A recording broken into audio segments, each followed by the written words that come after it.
A reading from the Holy Gospel according to Luke. Just as it was in the days of Noah, so also will it be in the days of the Son of Man. 27 people were eating, drinking, marrying, and being given in marriage up to the day of Noah entered the ark.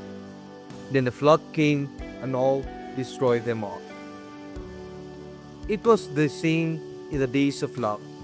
People were eating and drinking, buying and selling, planting and building. But the day Lot left Sodom, fire and sulfur rained down from heaven and destroyed them all. It will be just like this on the day the Son of Man is revealed. On that day, no one who is on the housetop with possessions inside should go down to get them. Likewise, no one in the field should go back for anything. Remember Lot's wife.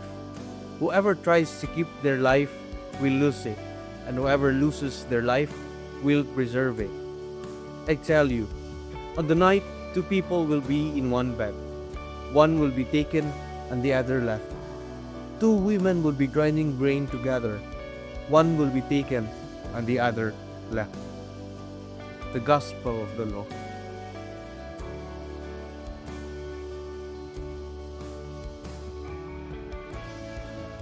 Life can feel normal, comfortable, and desirable, and one moment that completely change the next. This gospel merely reminds us that, just like in the days of Noah and Lot, significant and unexpected changes can come suddenly, will or not. It challenges us and makes us question our readiness for those moments and our ability to navigate to the unknown. Are we ready to face the unpredictable shifts that life brings, or will we be caught off guard? In the Gospel, Jesus talks about the days of Noah and Lot, showing us how people back then lived their everyday lives by eating, drinking, marrying, and working without paying attention to the signs around them. These are not sinful acts, but illustrate a life focused solely on the temporal, with no thought of the eternal. People were caught off guard because their lives were centered exclusively on worldly things. The people then didn't expect the flood or the fire from heaven to come, and when it did, many were lost because they weren't ready. God then says the same thing will happen when His Son returns. He warns us not to hold too tightly to our possessions or comfort, like Lot's wife, who looked back and turned into a pillar of salt. Instead, we should always focus on being ready to follow God no matter what, even if it means letting go of things we treasure and value. He also tells us that if we try to hold on to much to our life as it is, we might lose what really matters. But if we are willing to give up our lives for Him, we will be saved. As a UST student, this gospel makes us think about how we spend our time and what we really value. It's easy to get caught up in schoolwork, friendships, or hobbies and forget to pay attention to our spiritual life, to be preoccupied with academic responsibilities, our future careers, social life, and the pursuit of success. These are all part of our human vocation, but we should never lose sight of our deeper calling, to live a life of deeper faith, integrity, and service.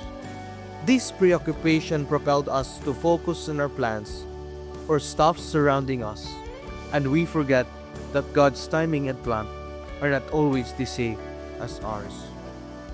This gospel then encourages us to live every day with a sense of readiness and trust in God, putting everything into God's hands.